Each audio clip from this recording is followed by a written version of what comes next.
I just love playing music, finding new music, making people dance. Luckily, enough times in my career, I've been around some people's great nights, great evenings, great experiences. So it was all about that. The trappings that come with being, a DJ that's had relative success. The travel and the people you meet, the places you go, the cars that you get to drive, all of that stuff. But I was 100% about the music.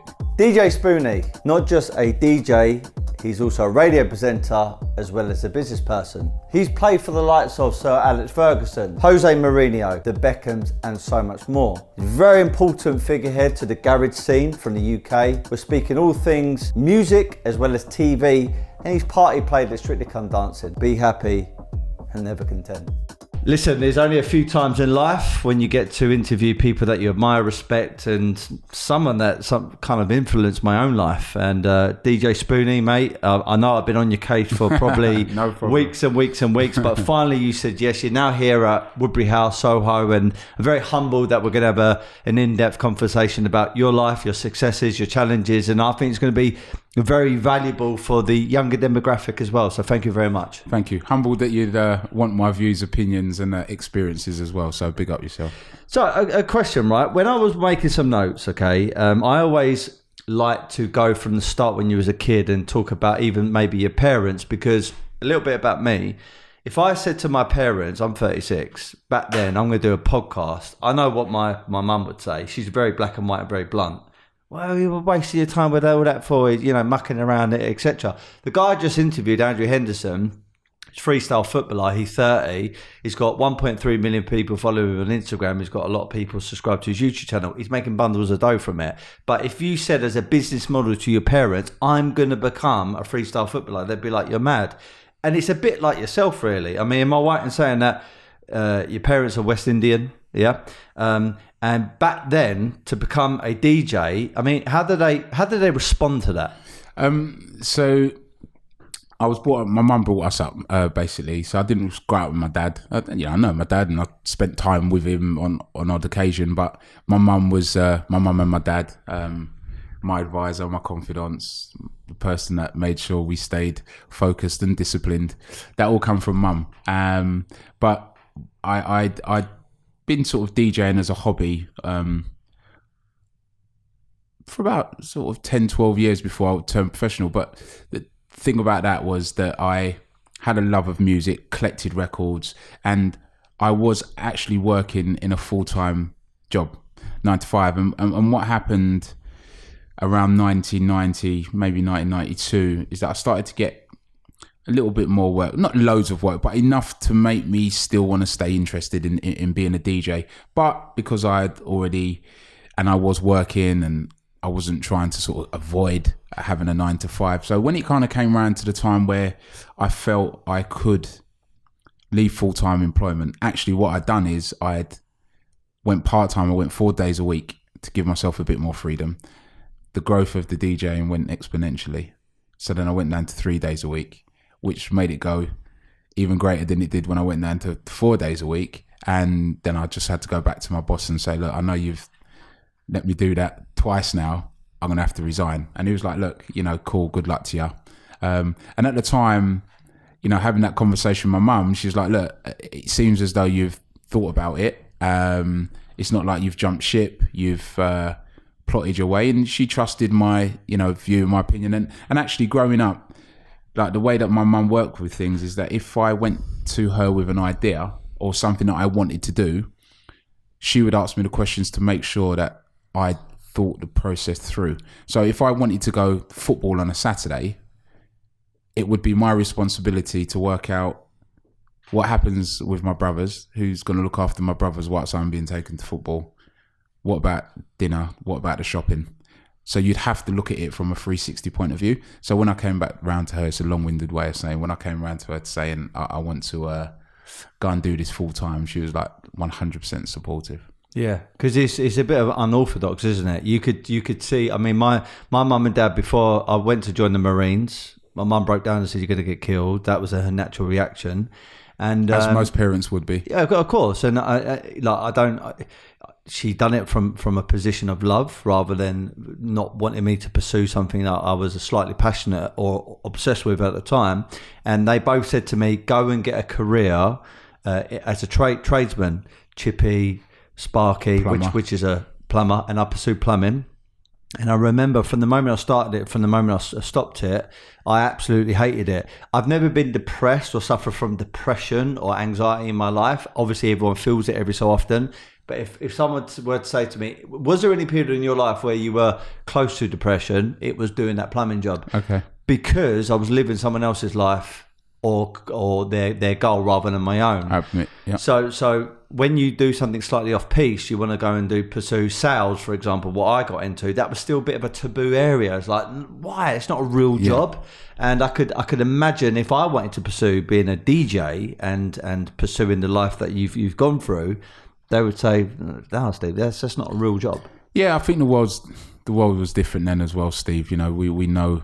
I say we know a lot more. We know different things now. Is maybe a fairer way of saying it. Certain professions that are around now weren't around then. So to sit even as if I was a 15-year-old and say that I wanted to be a DJ and to my careers officer, be like who? Like, well, where's that come from? Whereas absolutely now, if you're a 15-year-old and you could take your smartphone out of your pocket and show your careers officer what DJs do and the life that they live and everything that comes with it, it becomes a more realistic, tangible offering. So, you know, that's some of that is just down to the world and the universe and progress, I guess. So why did you pursue being a DJ? Was it the life? Was it the traveling? Was it the people that you connect? Passion for music? What was it about DJing and being a TV presenter and stuff? I mean, it was actually only about the music. I just loved playing music, finding new music, making people dance. The joy that, you know, you never see someone who's upset dancing. You know, dancing something that you do to make you happy. Luckily, enough times in my career, I've been around some people's great nights, great evenings, great experiences. So it was all about that. The trappings that come with being, you know, a DJ that's had relative success. I think it's fair to say that I've had relative success. Is, you know, the travel and the people you meet, the places you go, the cars that you get to drive, you know, all of that stuff. But I was 100% just about the music. Good. I know you as Twice as Nice, 7 years. You don't look old enough to know that. I do, mate. I do.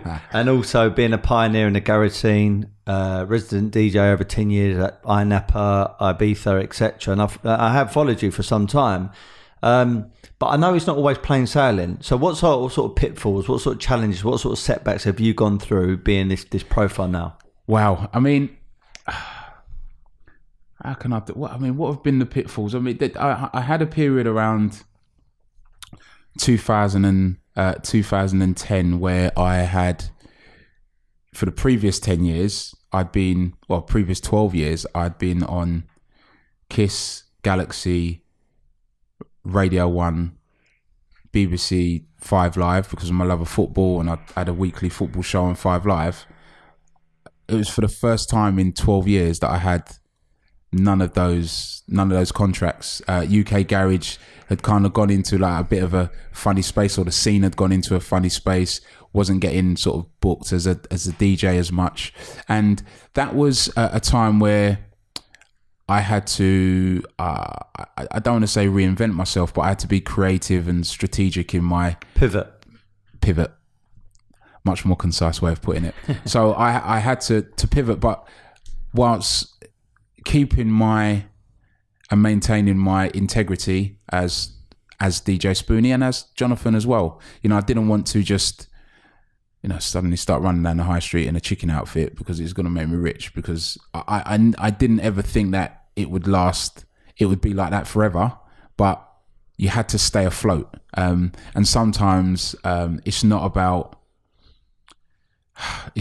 success. Sometimes it's just about maintaining. It's just about staying in the game. It's just about getting to the end of the round. To coin a boxing analogy, it's just like, listen, he's going to win this round. Don't try and win this round. Just don't get knocked out.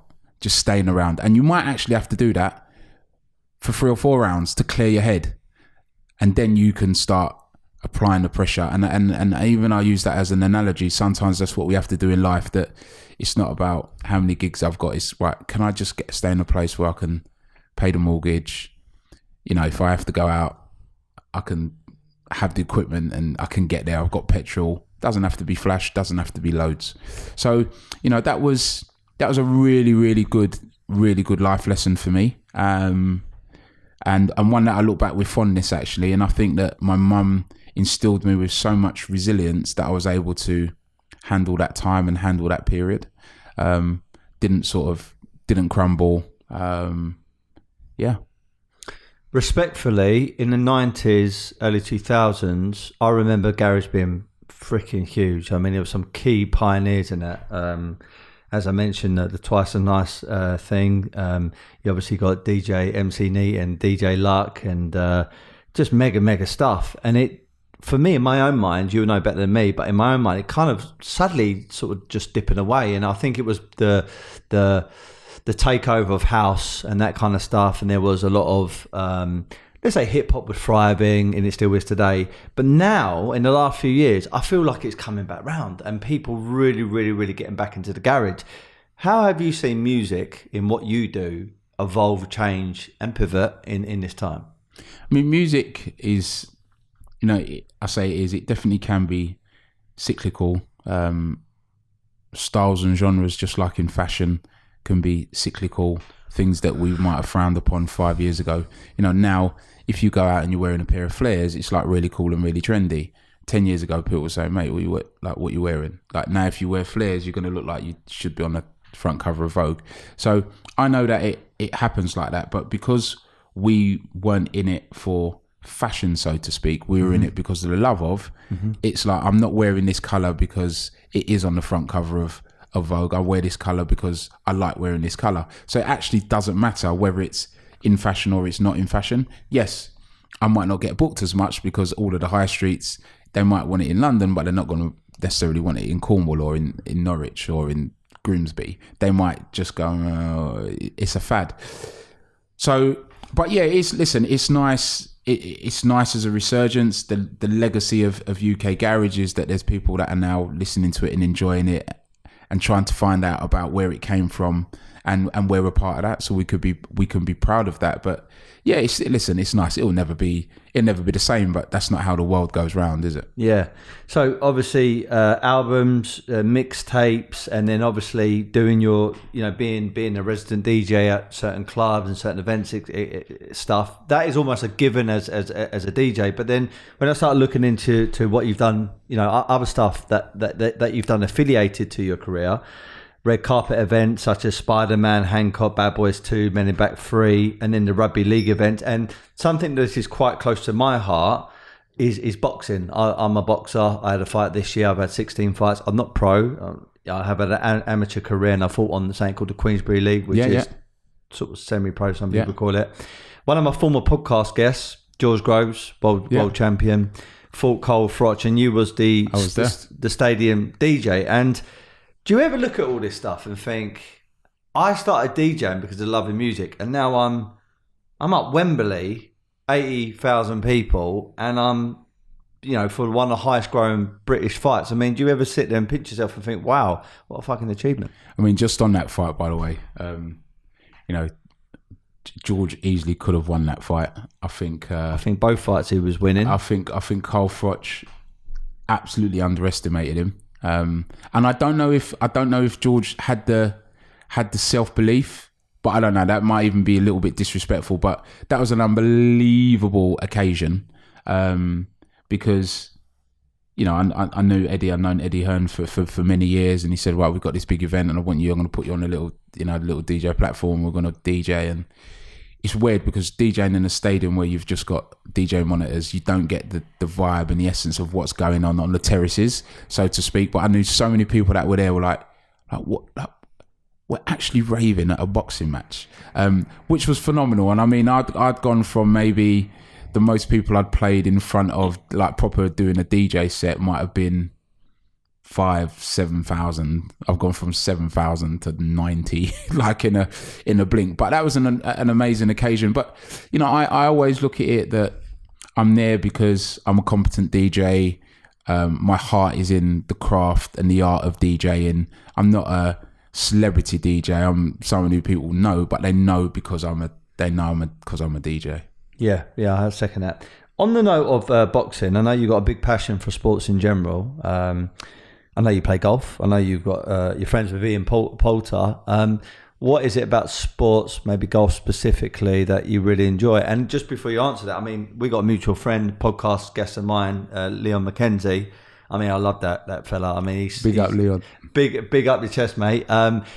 Great footballer, great boxer, great man. I'm very, very excited about his documentary that's going to be coming out. And he always said to me, listen, if you're going to get anyone on your podcast, it's got to be Jonathan DJ Spoony. So I know it's a bit of a long-winded question, but all of that I've just said to you, I mean, sports, why is that important to you? Sport, I think, like there's so many factors, and I'll try and sort of cover them from my view and perspective. That sport was always going to be an opportunity for someone like me, born into the life that I was, to get out. Whether it be boxing, I used to go to a boxing club in Hackney called Culverston Crescent at the time. Dennis Andrews used to train there. Michael Watson used to train there. Great fighters. Just two of the names that I would be going there to play football or to whatever. They would be in the gym. So these guys were already making a name for themselves, not only on a national but on an international stage. Football, I grew up around a load of people that went on to have a professional football career. So with regards to it being an opportunity and a way out, that's one element of it. Two, I always believe that sport and team sport, maybe especially, equips you with so many skills that can help you in life. I think so much of the things that I've learned being a member of a team have equipped me for challenges in life. And there is a difference between team sport and individual sports. And when I have, I did a charity boxing match, that there's something again about being able to dig in, self-motivate, self-discipline. I truly believe there's no discipline without self-discipline. That, being told not to do something or you can't do something, you still will have the will to do it. But absolutely motivating yourself to do it is like the purest form. And I think that sport gives you that. And then there's the whole, maybe the last point on it, is the challenge of just making yourself a little bit better, just pushing yourself to go a second better, just to shoot one shot lower, just be able to do an extra round in sparring, just to do an extra press up. And I'm that kind of person that will always love to have, I know how I feel when I've been running and I can beat my personal best by 1 second. Like, that means everything. I love that day. That day when that happens, it's my best day. I absolutely agree and couldn't support more what you just said about sport, about that mindset trait, and you can put that into family life, social life, business life. I think it helps everything. I think if you're listening to this, my advice, I'm only 36 and, I'm not the most successful person in the world, but from my own life experience, you want to become very good at business, for example, learn to be good at sport, not because of the sport itself, but that mindset trait that the sport will give you. So I didn't know you was actually in the boxing match for charity. So the question I'm going to ask you then, what did you learn about yourself, DJ Spoony, when you was in that boxing match? So so it was a charity fight, and I was like, you know what, I want to, every now and again, I just give myself these random out of your comfort zone tests, right? Because I think they're good for us. And I think that as much as a lot of my life hasn't been privileged, I still realize that we're most probably in the top 5% of privileged people in the world of how we live, right? So every now and again I said, right, I'm going to do something. Now, I didn't really think about being punched square on the nose as a good thing, but yes, because it keeps you honest. And what it then means is when your trainer says, move like this and keep your hands up, if you don't, you will get a punch on the nose. I don't care who it is, no one wants to get punched on the nose. So what I found out about myself is that I I'm able to train hard. I can take myself out my comfort zone. I can absolutely keep going when I'm in the red. Even now I cycle, and I could get into the red and I don't stop when I get in the red. And in life, how that works is that even if I'm hungry and I'm tired and I've got to go to a gig and I've got to make people enjoy themselves, I don't sort of flake. I will still find that last little bit of juice and energy for them and then rest afterwards. So whether I'm on the bike when we were boxing, and I mean, the guy that I fought, I actually fought Mark Bosnich, who was at the time, I don't know, he might have been 6 inches taller, 2.5 3 stone heavier, reach of about, at least 6 inches. But I was like, look, I'm going to go in there and absolutely give it my best shot, if you excuse the pun. And even though I came second, I was proud of my achievement that I went in and did it. Well, anyone getting in the ring is always hats off to them. Just on the note of on sport, I know here, host of 606 Radio 5 Live, there was a program, Spoony Meets, and then you interview British football legends such as Alex Ferguson, Sir Alex Ferguson, Jose Mourinho, David Beckham, etc. I want to ask you a question. I've asked people, I had Kieran Richardson on my podcast before, good friend of mine now, and I've asked him, obviously, what was it like to work underneath Alex Ferguson, etc. And he's given me some really good answers. But Jose Mourinho, I mean, he's brilliantly arrogant, and I like that about him. What is it like to interview someone like Jose Mourinho? I mean, Jose, I went to, he was at Real Madrid when I interviewed him. And actually, the reason I got to interview him was the way that the Fergie interview was received was so well that, between him and his son Jason, they said, look, it was really good. If you'd like us to help you get anyone else, let us know. And I said, I'd like to interview Jose. So they reached out to him and he said, okay, if you're asking, it's fine. So we went out and spent an hour in his office in Madrid. He's quite cool. He's a fascinating human being. His character, I mean, he was in a slightly different space. He'd been there and gone there and come back. But listen, these guys are serial winners, and he will win at all costs. His legacy, I'd say the difference is that his legacy was about Jose. Sir Alex Ferguson's legacy was about Manchester United first, Sir Alex Ferguson second. But actually, if Manchester United win, so does Sir Alex Ferguson. And I think that in that instance, Fergie took on a more team role. But then if you go right back into his history, he's someone who is, a staunch Labour voter, someone who was, worked on as a shop steward, as a member of a union. So his mindset was never ever about me, I, all the time. It's about what can we achieve. Unions are way stronger as a collective. I mean, you can't have a union unless you're collective. So that doesn't surprise me. But again, Jose Mourinho's achievements were like, listen, I'm going to go in there for 2 or 3 years. I'm going to make us win stuff, and then we're going to leave. If you're into that, cool. If you're a youth team member in that team, it might not work out for you because he's done the equation that actually senior players who know exactly what they're doing are likely to give me results. Whereas Sir Alex Ferguson's going, well, I'm going to be here forever. I need to be thinking about tomorrow already. I need to be thinking about next year already.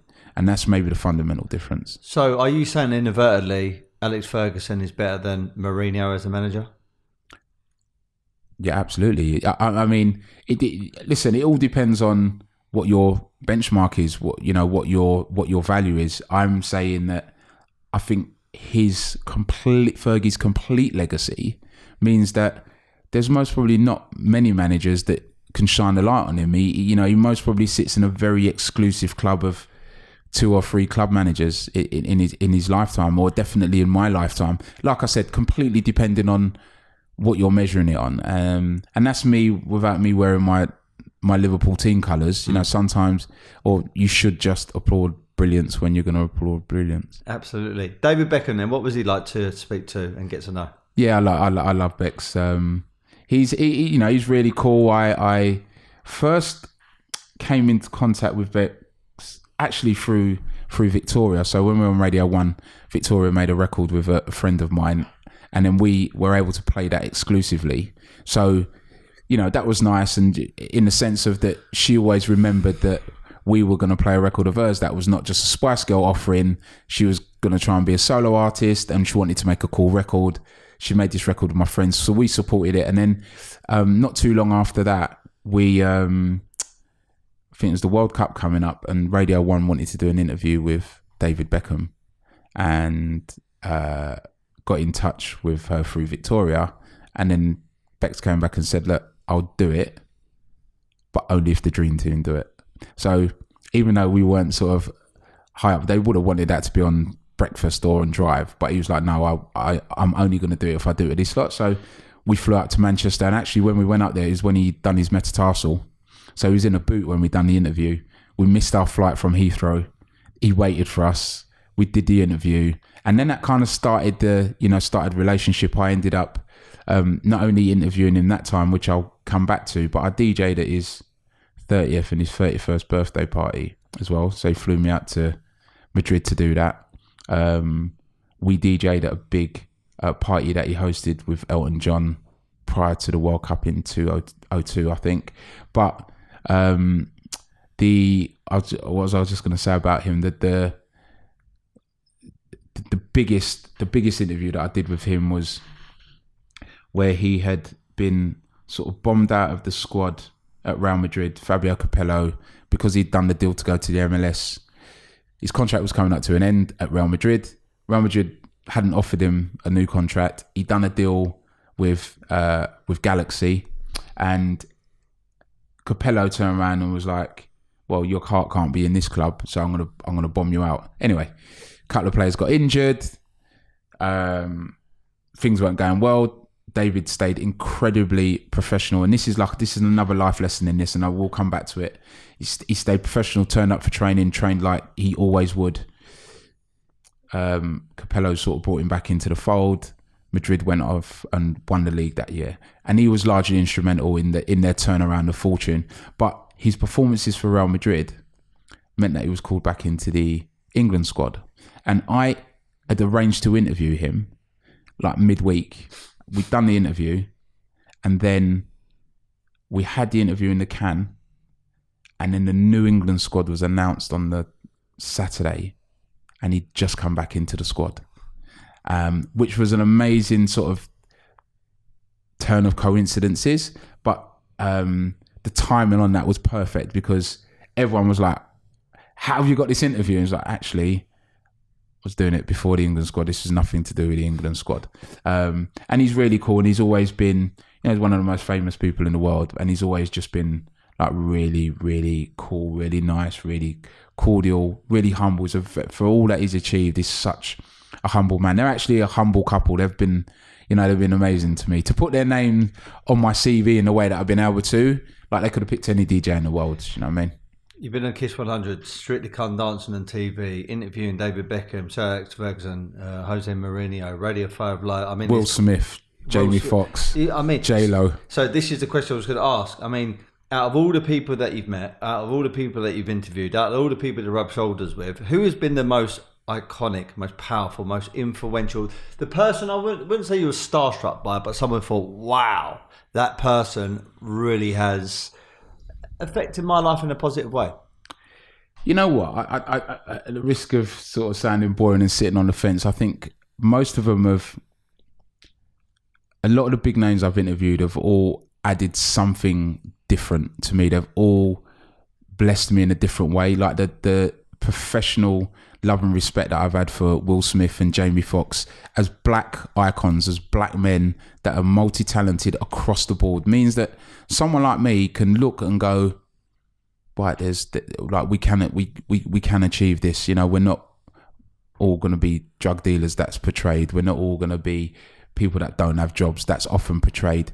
Like, this is a guy who started out as a rapper, then was a comedian, then went and done serious acting, then got his children in the film, and then still did a little bit of stand-up. I mean, Jamie Foxx is a talented musician. He's a brilliant, unbelievably brilliantly funny comedian. He can do comedy acting. He He's in one of my favourite films as well. You know, Ray's won an Oscar. They've both won Oscars. And for me, they're brilliant. But then on the sports side, you know, Sir Alex Ferguson, unbelievable. Kenny Dalglish, John Barnes again as a black man. And I say that because the time that I grew up in, black role models weren't as visible. Now it's a thing. Now it's something that's spoken about. Now we realise the importance of it. But at the time, someone like me who did want to do better and get on better, you needed to have these points visibly. So even though my love of John Barnes came earlier in my life than my love of Will Smith and Jamie Foxx, it was still proud and it was still important to my growth and development. So for different reasons, you know, all of those names have a very, it's more like a jigsaw puzzle where any one of those pieces aren't in the puzzle's not finished. And even though the last piece is the piece that you go, yeah, that's the important piece, well, actually, it can't be the last piece unless the previous piece is in place, you know? Totally understand that. I was going to bring this up, but because you've mentioned it now, you know, I've done research on you, but I haven't actually got your age. So if I can ask that quickly, how old are you? So I've just turned 52. Congratulations, happy birthday. So being 52, okay, back then when you were trying to make it, the stereotypes, the racism, we know it was there. Mm-hmm. So I want to ask you, someone who's probably gone through your fair share of it, do you think being black, you know, held you back in some regards, or people tried to stop you from pursuing certain careers? Because I know now we talk about it, but back then, I'm old enough to know that there was a thing and there was a culture of not just black people, but loads of people in different walks of life. Now it's a subject that people talk about and we embrace it, and it's not a taboo subject. But you going through it, tell me a bit about that. Was there racism ever? Was there ever slander towards you? Was you put in a box because of the stereotype? What was it like trying to make it as a DJ? So as a DJ, it's funny, right? Because music, and especially DJing, music is one of those, especially for what we were doing, it was one of those areas where colour really didn't matter.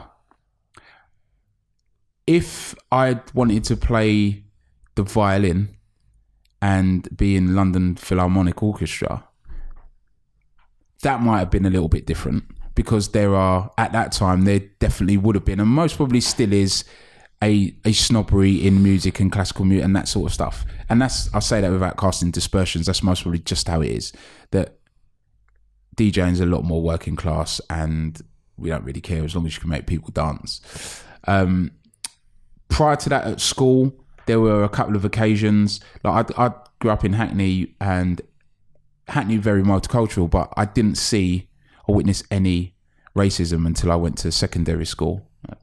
You know, someone called me a black bastard, and we had a fight, and you know, he never did that again, and you know, that was cool. And then I think I've always looked at it that I know there's going to be racism, but I'm going to give myself the best possible chance and opportunity for the colour of my skin not to be an issue. It's not an issue for me.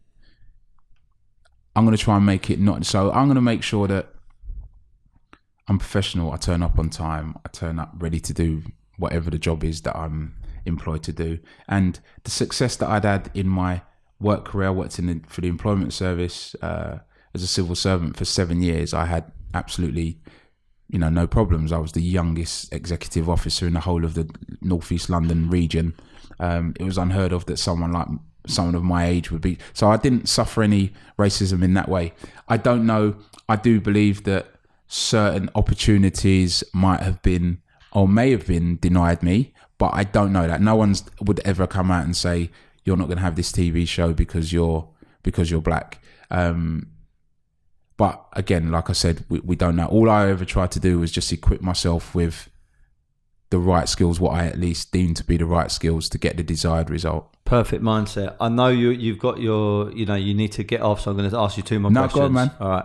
So, number one, what are you doing right now? 52 years of age, you've had a lot of success, but you're still young. So you've got a lot to look forward to. What are those plans? What are the goals? What are the aspirations? Where will I see Jonathan Joseph, DJ Spoony, next 5 or 10 years? What are you doing? Well, I've just started, and this has been a dream of mine for over 10 years now. I've just started a new show on Radio 2. So I'm on Friday nights from 9 till 11. I left Radio 1 in 2006, and for me, the next and most natural progression would have been to be on Radio 2. That's just happened. So I'm absolutely delighted that I can still, at the age that I am, be fulfilling dreams.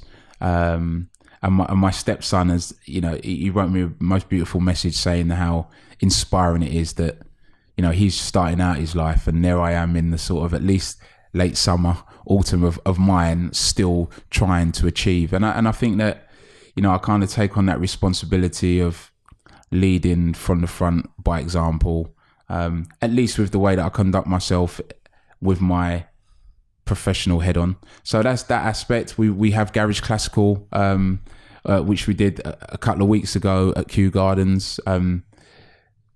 A full orchestra playing your favourite garage records in the beautiful surroundings of the horticultural gardens.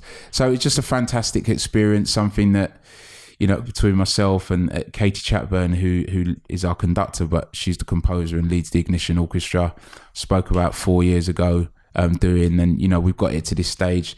And I'm touring, I'm on the decks, I'm doing my thing, and I'm still working for the Premier League, so I host a show a week for Premier League TV because Fan Zone. That is it's not even going to be called Fan Zone this year, but I've been really fortunate to have, football was most probably my first love, to have made my career out of playing football, watching football and talking about football and playing music. Yeah, the two. I've been lucky boy. Last question. I come up with a mantra, a saying. It goes like this: be happy, never content. I built a gym in my house, and on the above of the door, when I go in and go out, I read it, and it's like an incantation for me. I want to ask you, DJ Spoony, what does be happy, never content mean to you? Be happy, never content, as in... So I often talk about being happy to people, and they'll explain a story and I'll say, but is he happy? But is she happy? Because ultimately we can look at other people's lives through our lens, which actually doesn't really matter, because it's how do they feel about what they're doing. The be content bit is that... Never content. Yeah, keep striving. I mean, I do believe that we sometimes as human beings can focus on what we don't have as opposed to what we do have, and where does contentment sit in that I think sometimes we could be a little bit more grateful and a little bit more appreciative, but that's coming from somebody who doesn't rest on his laurels. So I buy into the notion of be happy, not content, even though I think sometimes being content is actually quite important. Yeah. You're the man, bro. Lovely. Good luck with... Thank you for having me. IB for today, and with all the plans. I still want to stay in communication with you, bro, and you've been a hero for me. No, thank you for having me. God bless, mate. Really, really appreciate this conversation. Take it easy, champ. Thank you.